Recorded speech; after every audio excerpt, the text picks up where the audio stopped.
जय माता दी। अगर आप अपनी लाइफ में कुछ नया सीखना चाहते हैं तो चैनल को सब्सक्राइब जरूर करिएगा। तो चलिए शुरू करते हैं। दशहरा, जिसे विजयदशमी भी कहा जाता है, धर्म की विजय और अधर्म की हार का पर्व है।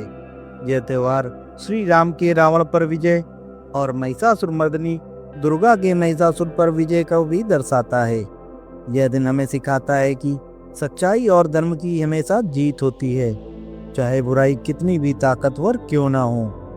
दशहरा क्यों मनाया जाता है? दशहरा का महत्व रामायण और महाभारत जैसे पौराणिक ग्रंथों से जुड़ा हुआ है।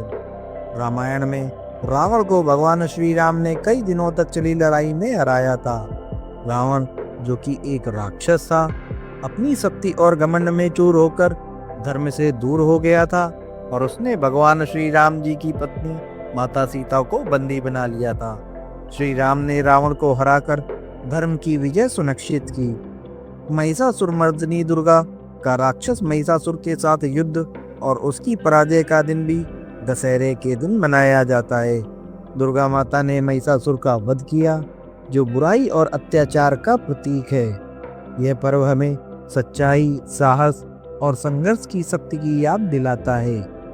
दशहरे के दिन बुराई के प्रति तिरस्कार और धर्म की स्थापना की भावना को प्रकट किया जाता है। कैसे मनाया जाता है दशहरा?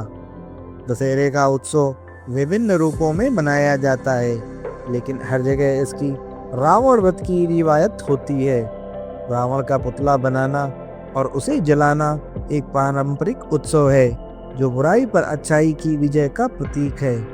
कई स्थानों पर रामलीला का मंचन होता है, जिसमें भगवान श्री राम के जीवन के प्रमुख दृश्यों को प्रदर्शित किया जाता है, जैसे रावण का अपहरण, राम का सीता जी को बचाना और रावण वध।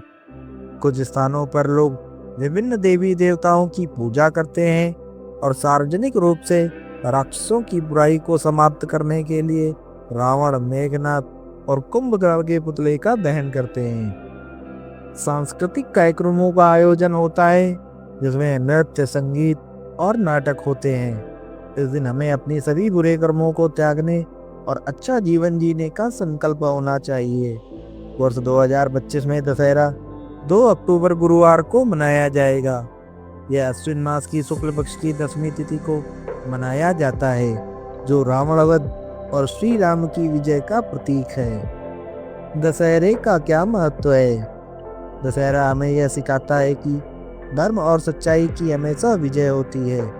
यह हमें प्रेरित करता है कि हम अपनी बुरी आदतों और बुरे कर्मों को छोड़कर आत्मविश्वास, साहस और सत्य के मार्ग पर चलें। रावण का प्रतीक है हमारे भीतर की बुराई, जो अपने अहंकार, घमंड और पापों से हमें मिला देती है। दशहरा हमें यह बताता है कि जैसे राम ने रावण का वध किया, वैसे ही हमें अपने मन और आत्मा के भीतर की बुराई को नष्ट करना चाहिए।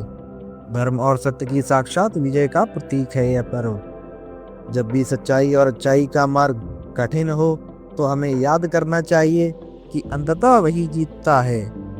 यह पर्व हमें बताता है कि कभी भी अपने लक्ष्य से नहीं भटकना चाहिए, चाहे सामने कितनी भी बड़ी चुनौतियां हों। निष्कर्ष, दशहरा सिर्फ एक पर्व नहीं, यह हमारे भीतर के राक्षसों को हराने का एक प्रतीक है। यह हमें अपने जीवन में सत्य, साहस और धर्म को अपनाने की प्रेरणा देता है। इस दिन हम अच्छाई की जीत और बुराई की हार का उत्सव मनाते हैं, ताकि हम अपने जीवन में नकारात्मकता को समाप्त कर सकें और एक सकारात्मक दिशा में बढ़ सकें। मुझे आशा है कि यह जानकारी आपके लिए उपयोगी साबित हुई होगी। अगर आपको ये जानकारी अच्छी लगी हो तो वीडियो को लाइक करें और चैनल को सब्सक्राइब करें। ऐसी ही अन्य वीडियो के लिए जुड़े रहें। अद्भुत प्रेरणा से। धन्यवाद।